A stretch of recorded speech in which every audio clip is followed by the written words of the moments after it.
Hello friends, welcome to the Green Chili channel. मैं हूँ विमी शर्मा और आज हम बनाएंगे पिज्ज़ा, जो लगभग सभी बच्चों का फेवरेट होता है और वह इसे बड़े चाव से खाते हैं। लेकिन पिज्ज़ा का बेस मैदे से बना होता है, जो उनकी हेल्थ के लिए बहुत हार्मफुल होता है। तो आज मैं आपको ऐसी रेसिपी बताऊंगी जिसमें हम बिना मैदे से पिज्ज़ा बेस बनाएंगे और पिज्ज़ा तैयार करेंगे। हम अपने पिज्ज़ा का बेस प्रोटीन से भरपूर बनाएंगे ताकि पिज्ज़ा टेस्टी के साथ हेल्दी भी हो। तो अगर आपको हमारी रेसिपी पसंद आती है तो हमारे चैनल को जरूर सब्सक्राइब करें और बेल आइकन को प्रेस करना ना भूलें। साथ ही सारी रिटर्न रेसिपीज हिंदी और इंग्लिश में आप हमारी वेबसाइट www.thegreenchili.in पर भी देख सकते हैं। पिज्ज़ा का बेस बनाने के लिए हम यहाँ 1 कटोरी चने की दाल लेंगे, 1 कटोरी मूंग की दाल लेंगे, 1 कटोरी उड़द की दाल लेंगे। आप मूंग की और उड़द की दाल बिना छिलकों वाली भी ले सकते हैं और 1 कटोरी चावल लेंगे। यह सभी चीजें प्रोटीन से भरपूर होती हैं, जो हमारे लिए हेल्दी भी है। इन सभी को हम एक साथ मिलाकर पानी में भिगाकर रात भर या फिर 5 से 6 घंटे तक रख देंगे। देखिए, रात भर भिगाने के बाद यह इस तरह की दिखाई देगी। मैंने इसे 2 से 3 बार अच्छे पानी से धो लिया है और इसके काफी सारे छिलके निकल गए हैं और बहुत से छिलके बाकी हैं, लेकिन इसे मैंने रहने दिया है। अगर आप पसंद नहीं करते हैं तो आप बिना छिलकों वाली दाल यूज कर लें। अब हम इसे पीसेंगे, लेकिन पीसने से पहले हम इसका सारा पानी निकाल देंगे और इसे ऐसे ही पीस लेना है। अगर आपको पीसने में मुश्किल आ रही है तो आप इसमें थोड़ा सा पानी यूज कर लें। मैंने यहाँ आधा ग्लास पानी यूज किया था और इसे पीस लिया। पीसने के बाद यह बैटर इस तरह का दिखाई देगा। आप इसकी कंसिस्टेंसी इतनी रखें, ज्यादा पतला ना करें। अब इसमें हम 1.5 छोटा चम्मच नमक मिला लेंगे, मीन्स 1.5 TSP नमक मिला लेंगे, या फिर आप अपने स्वाद अनुसार नमक मिला लें। और आधा छोटा चम्मच काली मिर्च का पाउडर, मीन्स 1/2 TSP काली मिर्च का पाउडर डाल देंगे और उसे अच्छी तरह से मिक्स कर देंगे। तो इस तरह हमारा प्रोटीन से भरपूर पिज्जा बेस का बैटर तैयार है। अब हम इससे पिज्जा बनाएंगे। इसके लिए हम एक पैन को गर्म करेंगे और उसे ऑयल से ग्रीस कर लेंगे। आप किसी भी ऑयल से ग्रीस कर सकती हैं।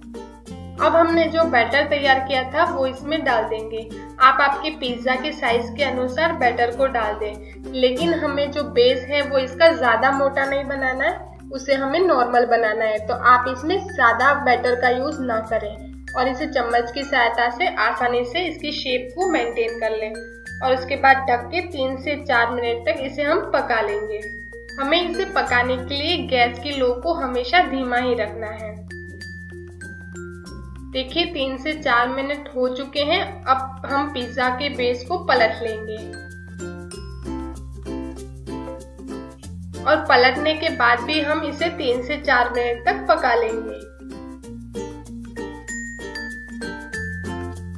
देखिए, 3 से 4 मिनट हो चुके हैं। अब हम इसे दोबारा पलट लेते हैं।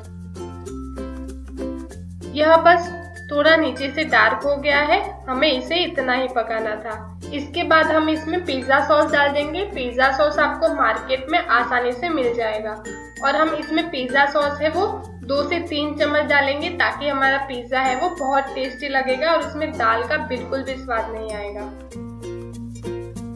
उसके बाद हम इसमें चीज डाल देंगे। क्योंकि पिज्जा में बच्चों को चीज बहुत ज्यादा पसंद आती है, इसलिए मैं इसमें बहुत सारी चीज डालूंगी। चीज मैंने नॉर्मल ली है और उसे ग्रेट कर लिया है। आप भी कोई भी चीज ले लें और उसे ग्रेट करके इस तरह से पिज्जा पर फैला लें। इसके बाद हम अपनी सब्जियां डालेंगे। शिमला मिर्ची को पतला और लंबा काट कर डाल देंगे और प्याज को भी पतला और लंबा काट कर इसमें डाल देंगे और टमाटर को भी लंबा और पतला काट कर डाल देंगे। टमाटर को मैंने बीज निकालने के बाद इसे काट लिया है, आप भी इसके बीज निकाल लें। मैंने यहाँ कच्ची सब्जियों का यूज किया है, आप चाहें तो इसे थोड़ा सा ऑयल में फ्राई करके और फिर इसमें यूज कर सकती हैं। फिर हम इसमें थोड़ा सा काली मिर्च का पाउडर है वो डाल देंगे। अगर आप इसे नहीं पसंद करती है तो आप इसे न डालें।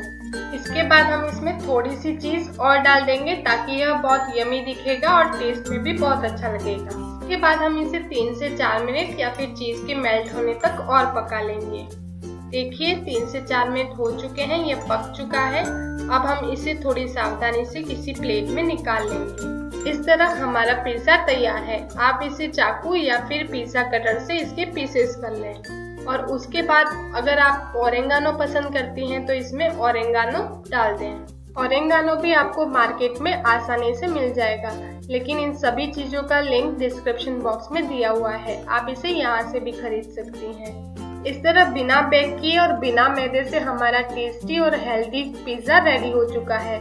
आप भी इसे जरूर ट्राई करें, ये सभी को बहुत पसंद आएगा। और आगे आने वाली सारी डिलीशियस रेसिपीज के लिए हमारे चैनल को जरूर सब्सक्राइब करें और बेल आइकन को प्रेस करें, जिससे हमारे न्यू वीडियोस की नोटिफिकेशन आपको मिलते रहेंगे।